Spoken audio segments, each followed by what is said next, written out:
कितना सुंदर कहा है। जिस व्यक्ति को ब्लड प्रेशर की बीमारी रहती हो, ऊपर नीचे ब्लड प्रेशर होता रहता हो, तकलीफ भोग रहे हो, बहुत कष्ट में हो, बार बार पसीना आ जाए शरीर पर, कुछ ना करिए, एक लोटा पानी भरो, 7 पत्ती नीम की डाल लो। काय की डालना? नीम, कड़वी नीम, मीठी नीम नहीं, कड़वी नीम। 7 पत्ती नीम की डाल लो और 7 उसमें बेलपत्र डाल लो। जिस व्यक्ति का ब्लड प्रेशर हाई हो, लो हो, उसके कमरे में उसको प्लेट से ढककर रख दीजिए। सुबह स्नान कर कर वही व्यक्ति जिसका ब्लड प्रेशर ऊंचा नीचा होता है, उसको शिव जी को समर्पित करना। शिव को चढ़ाकर उसी का पानी 7 बार उसी स्थान पर ग्रहण कर लेना। व्यक्ति का ब्लड प्रेशर बराबर हो जाता है। मात्र लगभग अगर सोमवार कर रहे हो तो 11 सोमवार करो, प्रतिदिन नियम से कर रहे हो तो 15 दिन कर लो, उसमें बराबर। फिर कभी जिंदगी में ब्लड प्रेशर की बीमारी चली ही जाती है, कोई दिक्कत नहीं करिए। जैसे घुटने का रोग वाला व्यक्ति, ये जितनी माताएं ऊपर बैठी हैं, इनको घुटने में तकलीफ होगी इसलिए बैठी। शिव महापुराण की कथा कहती है, शिवरात्रि के दिन रात को 12 बजे शंकर जी के मंदिर में चढ़ी हुई बेलपत्र उठाकर शिव मंदिर का शिखर देखकर 12 बजे रात को उस बेलपत्री को चबा चबा कर खा लो, जिंदगी में कभी घुटने का दर्द रहता ही नहीं, कभी जिंदगी में नहीं रह सकता। अगर डॉक्टर बोल दे कि घुटना बदलो तो पहले ये प्रैक्टिकल करके देखना शिव पुराण का। डॉक्टर बोले कि ये दवाई खाओ, वो दवाई खाओ, पहले ये दवाई खाकर देखो शिव पुराण। प्रैक्टिकल जरूर करो। और हम तो कहते हैं प्रैक्टिकल भी अगर काम नहीं चलता। एक महाराज प्रवचन दे रहे थे, प्रवचन में कह रहे थे, भैया शराब नहीं पीना चाहिए, गंदा नाली का पानी है, गटर में पड़ा हुआ पानी है, मत पियो, पी पी के बर्बाद हो जाओगे। उसी में महाराज का पहचान वाला बेटा था, उठ के खड़ा हो गया, ओ महाराज तो इतनी बड़ी बड़ी बात कह रहा, तेरा सग्गा भाई पी के तो गटर में पड़ा है, नाली में पड़ा है, और तू हमें ज्ञान दे रहा है। महाराज जी को क्रोध नहीं आया। महाराज जी ने कहा, भैया देख, मैं भी प्रवचन दे रहा हूँ, मेरा भाई भी प्रवचन दे रहा है, बस अंतर इतना है मैं मुंह से समझा रहा हूँ, मेरा भाई प्रैक्टिकल करके दिखा रहा है। मन तेरा, तू कैसे समझेगा? या तो मुख से समझ जा या प्रैक्टिकल देख के समझ जा। तो आपसे निवेदन है, प्रैक्टिकल जरूर करो, प्रैक्टिकल करे भी करना है जरूर। ये भान होना चाहिए, कहीं हो सके सियोर वाला महाराज झूठ तो नहीं बोल रहा। इसलिए शिवरात्रि के दिन, मुख्य शिवरात्रि के दिन रात को 12 बजे शंकर पे चढ़ी हुई बेलपत्र, जिस शंकर के मंदिर की उठाओगे उसी शंकर मंदिर का शिखर देखकर चबा चबा कर खाइए। कभी जिंदगी में घुटने का रोग नहीं हो सकता, जिंदगी भर। पर इसका मतलब नहीं है कि तुम्हारे घुटने चालू हो जाए तो तुम शॉपिंग मॉल में ही बैठी रहो। ईमानदारी की बात है, आज के जमाने में संतों ने रिसर्च करा है। क्या रिसर्च करा? कि जितनी जितनी बूढ़ी बूढ़ी सासें हैं वो तो सब नरक जा रही हैं और बहुएं बेकुंठ जा रही हैं। तो सासों ने सोचा कि भाई हम नरक काय को जाना है, बहुएं काय को बेकुंठ? बहू तो घर में रहती है और हम तो इतनी कथा भागवत में जाए, हम तो इतनी कथा सुनते हैं, बूढ़ी बूढ़ी माताएं कहती हैं, तो हमें बेकुंठ जाना चाहिए, तो बहू क्यों बेकुंठ जा रही है, हम नरक काय को जाए?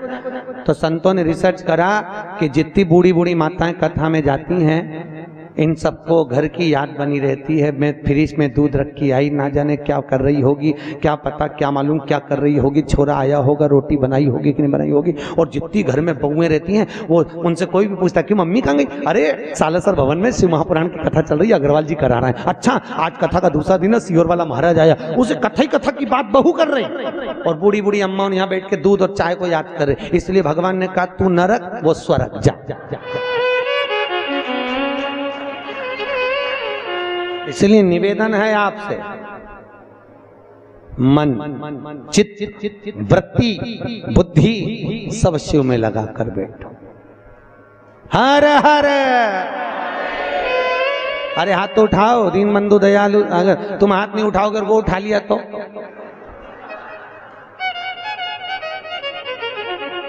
उठाओ जम के। हर हर। बहुत बढ़िया। हम नहीं उठाएगा वो तो हाजिरी भरता है। पहले के जमाने में आप लोगों को तो मालूम होगा, हम तो छोटे थे जब हाजिरी भरते थे, नाम आता था ना, जैसे आप लोग नाम, टीचर नाम बोलते, कर लो, यस सर, बस उसी तरह शिव पुराण में हाजिरी भरते रहो। जब जैसी हाजिरी भरोगे भगवान समझेगा झे, नहीं तो भगवान, तूने हाथ नहीं उठा, भगवान समझे निपट गई, यमराज को भेज दिया ले जा। तो इसलिए हाजिरी भरते रहो। हर हर महादेव। देव का मतलब है देव। हाथ ऊपर जाके ऐसा कर दिया कर, देव गाड़ी देव बंगला देव, देव हर हर महादेव देव। प्रभु करुणा करिए, शिव कर, शिव दयाल, शिव जैसा कोई नहीं। अब ब्रह्मा जी के मुख का क्या बना दिया? बट का वृक्ष। शंकर जी की आराधना का केंद्र हो। शिव जी का एक नाम पड़ गया, बटकेश्वर महादेव। क्या नाम पड़ा? बटकेश्वर महादेव। बटकेश्वर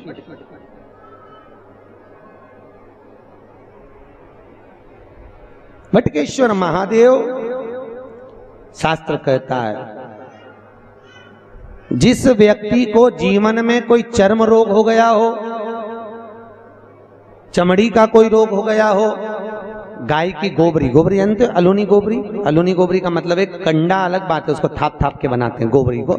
एक होती है गाय ने पोटा करा, पोटा करा वो सूख गया, ऐसे किसी सूखा सुखाया पोटा लेकर आओ, उसको कंडे को जलाओ, जलाकर उसकी राख तैयार करो। राख को सफेद रुमाल में रखकर सोमवार के दिन बिना किसी से बोले शंकर जी के मंदिर में जाकर उस राख को, उस भस्मी को शिव को समर्पित करो। चढ़ाने के बाद उस भस्मी को वापिस उतार लो। उतार कर जब हम स्नान करें 5 दिन लगातार उस भस्मी को पानी में डालकर स्नान करना चालू कर दो, चर्म का सारा रोग समाप्त हो जाता है। डॉक्टर की जरूरत ही नहीं पड़ती चर्म रोग से। भस्मी यहाँ कई माताएं जो लिंगायत संप्रदाय से हैं वो सिर पे भस्म धारण करती है। बस कई पुरुष लोग भस्म धारण करते। फिर वही बात आ गई, अकाल मृत्यु वो मरे जो काम करे चंडाल का, काल उसका क्या बिगाड़े जो भक्त हो महाकाल का। शिव रोग से मुक्त आरोग्यता देते हैं। मेरे भगवान शंकर आरोग्यता प्रदान करते, रोग से मुक्ति।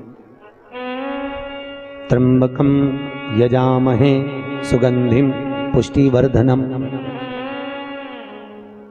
भगवान रोग से मुक्त कर। समय आया, आगे जो वर्णन आया भगवान शंकर के नयन अश्रु से रुद्राक्ष का वृक्ष उत्पन्न हुआ।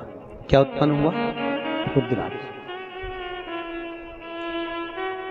और रुद्राक्ष का वृक्ष भगवान शिव के नयन अश्रु से प्रकट होता है। एक मुखी से लेकर 14 मुखी तक रुद्राक्ष होगा। गले में पहनते हैं, आप लोग धारण करते होंगे। कई लोग तुलसी की माला पहनते हैं, कई लोग रुद्राक्ष की माला पहनते हैं। ध्यान दीजिए, ये तुलसी और रुद्राक्ष क्यों पहना जाता है? जैसे घर में जो मंदिर बनाया जाता है घर के अंदर, उसमें शिखर नहीं होना चाहिए। जिसके घर के मंदिर में शिखर होता है उसके घर में कभी जिंदगी में शांति नहीं रह सकती। इसलिए घर के मंदिर में शिखर का मूलता नहीं रहती। ये उसी तरह है जैसे गरुण घंटी। गरुण घंटी देखी है आपने? वो बजाते हो गरुण जी महाराज की घंटी। ये घंटी का नाद कहाँ कहाँ करना चाहिए? गरुण घंटी का नाद किया जाता है सबसे पहले भगवान के सम्मुख में, ठीक है। दूसरी जगह गरुण घंटी का नाद करना चाहिए फिर अपने रसोई घर में जहां पर परिंदा भरा है उस स्थान पर, पितरों की शांति के। तीसरी जगह जहां पर अपना लक्ष्मी रखते हो, अलमारी तिजोरी उसके पास में। चौथा घंटी का नाद करना चाहिए दरवाजे के पास में, दरवाजे के अंदर के भाग में। फिर पांचवा गरुण घंटी को घर के बाहर, घर से दरवाजा लांग कर बाहर खड़े होकर घंटी का नाद किया जाता है। कहते हैं जो ये 5 जगह पर घंटी का नाद करता है उसके घर में कभी संपदा की कमी नहीं होती। इतना गरुण घंटी के नाद की महत्वता है। और दुनिया के लोग इतने आलसी हैं, बस भगवान की आरती करे तब घंटी बजाए, उसके सिवा धर दे होते। उसको मालूम ही नहीं कि घंटी कितनी जगह बजाना चाहिए, घंटी का नाद क्यों करा जाता।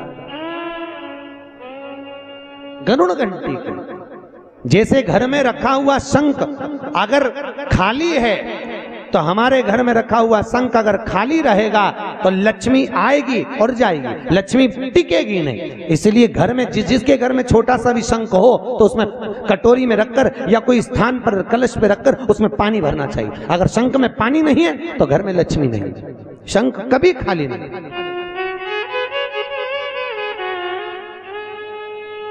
33 करोड़ देवी देवता में केवल एक भगवान शंकर हैं जिनके ऊपर शंख का जल नहीं चढ़ता, केवल एक शिव